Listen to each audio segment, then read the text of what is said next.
நானும் ஒரு சாமானிய விவசாயி தான். விவசாயிகளுடைய கஷ்டம் நஷ்டம், அவருடைய உழைப்பு வேர்வை என்னான்னு தெரியும். ஏன்னா நானும் விவசாயம் பண்ணிட்டு வரவங்க தான். அது இன்றைக்கி விவசாயம் சார்ந்து அப்பாற்பட்டு மக்களுடைய நிலையை நம்ம இன்றைக்கி என்ன தேவை அப்படின்றதுக்காக தான் நம்ம இந்த அரசியல் இயக்கத்தை நாங்கள் தொடங்கியிருக்கிறோம். புதுமையான ஒரு அரசியல் இயக்கமாக இது பார்க்கப்பட்டாலும் மறுமலர்ச்சி ஜனதா கட்சி என்பது ஏழை எளிய நடுத்தர மக்களுடைய குரல். நாங்கள் ஏழை மக்களுக்காக தான் குரல் கொடுப்போம், எளிய மக்களுக்காக தான் குரல் கொடுப்போம், நடுத்தர மக்களுக்கான வாழ்வியலுக்காக தான் குரல் கொடுப்போம். இந்த மறுமலர்ச்சி ஜனதா கட்சி சாதிக்கு அப்பாற்பட்டது. நான் சாதியை கடந்தவன், மதத்தை கடந்தவன், மொழியை கடந்தவன், இனத்தை கடந்தவன். சமூகத்தில் இருக்கின்ற ஏழை எளிய நடுத்தர மக்களினுடைய ஒற்றற்ற குரலாக நான் ஒலித்துக் கொண்டு இருக்கக்கூடிய ஒரே இயக்கம் மறுமலர்ச்சி ஜனதா கட்சி தான். அது எங்க இருந்தாலும் சரி, எளியவர்களுக்கான அரசியல் வேணும். ஏன்னு பார்த்தோம்னா இங்க ஒரு ஏற்றத்தாழ்வு இருக்கிறது, பொருளாதார ஏற்றத்தாழ்வு இருக்கிறது.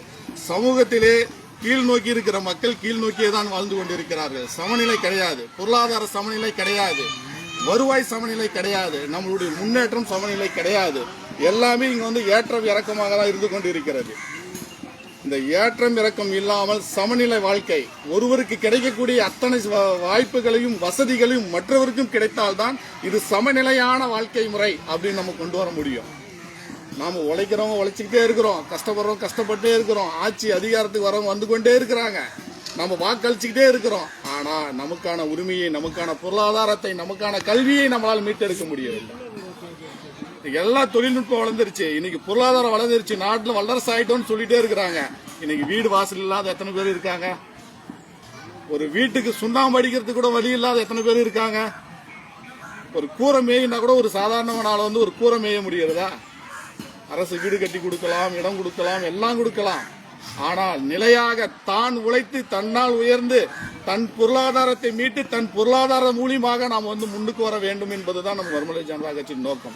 இலவசங்களையும் அன்பளிப்பும் எங்களுக்கு தேவையில்லை. அன்பளிப்பும் இலவசம் தருவதாக இருந்தால் அது கல்வி மட்டும் தாருங்கள். அனைவருக்கும் சமமான கல்வி கொடுங்க. ஏற்றத்தாழ்வு கல்வி இருக்கக்கூடாது. 4 வழியான கல்வி முறை இருக்கு. சாமானியன் அரசு பள்ளிக்கு போறான், இப்ப அந்த அரசு பள்ளி எல்லாம் மூடிக்கிட்டு வராங்க. சாமானிய மக்கள் கிடைச்ச அந்த அரசு பள்ளி இல்ல, அது 11வது 12வது வரைக்கும் தான் கிடைக்குது. காலேஜ் போயிட்டா பணம் கட்டி தான் படிச்சாகணும் எல்லாருமே.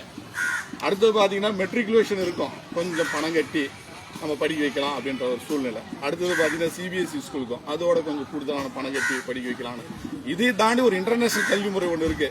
அது ஹை லெவல்ல இருக்கிறவங்க அதை போட்டாவே ஏற்றத்தாழ்வு, நான் இன்டர்நேஷனல் கல்வியில் படிக்கிறாங்க பையா அப்படின்னு. அப்போ கல்வியிலே இந்த ஏற்றத்தாழ்வு இருக்கக்கூடாது. சாமானியன் ஒரு சாதாரண தொழிலாளி ஒரு பையனாக இருந்தாலும் சரி, முதலாளி மகனாக இருந்தாலும் சரி, அவன் சமமான கல்வியை பயிலணும். அவனுக்கு ஒரே வகையான யூனிஃபார்ம் இருக்கணும், ஒரே வகையான கல்வி முறையா இருக்கணும், ஒரே முறையான நடைமுறைகளா இருக்க வேண்டும். அங்க ஏற்றம் இருக்கக்கூடாது. சாதி மதம் மொழி பொருளாதாரம் எதுவுமே கிடக்கூடாது, எல்லாம் கிடக்கணும். நம்முடைய நோக்கம் இந்த சமூகத்தில் இந்த சமூகத்தை ஒரு புதிய மாற்றம் ஏற்படுத்த வேண்டும், பொருளாதாரத்தில் உயர வேண்டும், கல்வியில் உயர வேண்டும், நாமும் உயர வேண்டும் என்று சொன்னால் இந்த கல்வியே நம்ம சீர்திருத்தம் பண்ணணும். சமமான கல்வி முறை என்று வருகிறதோ அன்றுதான் சாமானியனும் உயர்ந்தவனாக வர முடியும். எல்லாம் புதுமையாக நம்ம மேல திணிக்கிறான். செல்போன் இலவசமா நம்மளாம் பயன்படுத்தி இருந்தோம். செல்போன் வாங்கி வந்த காலங்களில் பாத்தீங்கன்னா வாங்கிட்டோமா, ஒரு ரீசார்ஜ் பண்ணீங்கன்னா ஒரு வருஷ கணக்கில் நம்ம மறுபடியும் பணம் கட்டாம பயன்படுத்திட்டு இருந்தோம். இன்னைக்கு ப்ரீபெய்டு என்ற திட்டத்தை போஸ்ட்பெய்டு திட்டமா மாறி போச்சு. மாசம் 299 ரூபா 399 ரூபா போட்டாதான் இன்னும் ஒரு 6 மாசம் போயிடுச்சுன்னா 1000 ரூபாய் இல்லைன்னா யாருமே ரீசார்ஜ் பண்ண முடியாது. அப்ப நம்ம எதையிலே நோக்கி எதையும் நம்ம கீழே வச்சுட்டே இருக்கிறோம், நம்மள மேல வராத பார்த்து கொண்டே இருக்கிறோம். அதே மாதிரி கடநிலை, இங்க இருக்கிறவங்க யாருக்காவது கடன் இல்லாத நான் சுதந்திரமா இருக்கிறேன்னு யாராவது சொல்ல முடியுமா? அதுதான் நம்மள ஏதோ ஒரு வகையில் ஏதோ ஒரு வாய்ப்புகள் நம்மளை கடன்படுத்தப்பட்டு நம்மள அடிமையாக நம்ம வாழ்வு முழுதும் உழைச்சு நம்ம யாருக்கோ ஒண்ணு நம்ம கட்டக்கூடிய காலகட்டத்தில் தான் நம்மள வச்சிருக்கிறானே தவிர ஒரு சுதந்திரமாக இண்டிபெண்டாக நம்ம மக்கள் வாழக்கூடிய ஒரு வழிமுறைகளை யாரும் நம்மள கொண்டு வர முடியல. நாங்க இங்க கூட பார்த்தோம்னா நாங்க அதிமுகவுக்கு எதிரானவர்கள் அல்ல, திமுகவுக்கும் எதிரானவர்கள் அல்ல, காங்கிரசுக்கும் எதிரானவர்கள் அல்ல, கம்யூனிஸ்டுக்கும் எதிரானவர்கள் அல்ல, பாஜகவுக்கும் எதிரானவர்கள் அல்ல. ஆனால் லஞ்சம் ஊழலுக்கு எதிரானவர்கள், கொள்ளை அடிப்பவர்களுக்கு எதிரானவர்கள்.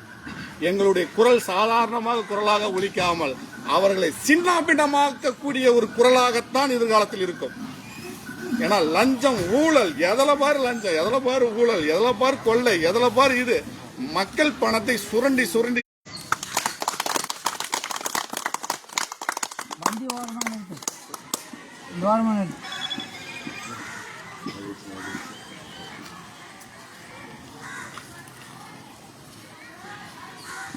அதனால நம்ம தொடர்ந்து யாருக்காக பேசிக்கொண்டு இருக்கிறதும் பார்த்தோம்னா, நான் உங்க மாரி ஏழை எளிய மக்களுக்காக பேசிக்கொண்டு இருக்கிறேன். உங்க மாதிரி இல்லை, என் மாரி ஏழை எளிய மக்களுக்காக நான் தொடர்ந்து இந்த கட்சி முன்னெடுத்து நடத்திட்டு வந்தோம். ஏழை மக்களுக்கான குரலாக நம்ம ஒழிச்சிட்டு இருக்கிறோம். ஒரு தட பிரச்சனை கூட நம்ம சமீபத்தில் ரொம்ப நாளாக ஓடிட்டு இருந்து இப்போ தான் சாலைகள்லாம் கூட நீங்கள் அமைச்சிங்க. ஒரு சாமானியனாக இருக்கிறதுனால அந்த தடத்தை கூட அவன் போராடி அழுந்து தான் பெறப்படக்கூடிய காலகட்டத்தில் இருக்குது.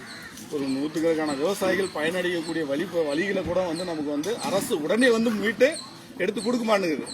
அதுக்கு போராடி அழுந்து கஷ்டப்பட்டு யாருக்காக அந்த விவசாயிகள் உழைக்கிறாங்க? நீ தின்றதுக்காக, உன் பிள்ளைங்களுக்கு பால் கொடுக்கறதுக்காக அவன் கஷ்டப்பட்டு கொண்டு உனக்கு கொட்டுறான்.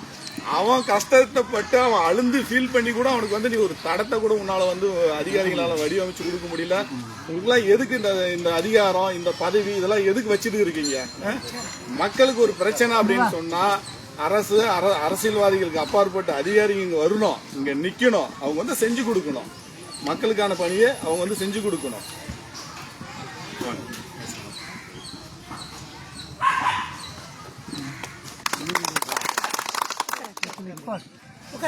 அப்ப என்னன்னா லஞ்சம், ஊழல் எங்க பாரு புறக்கட்டுக்கு கிடக்குது.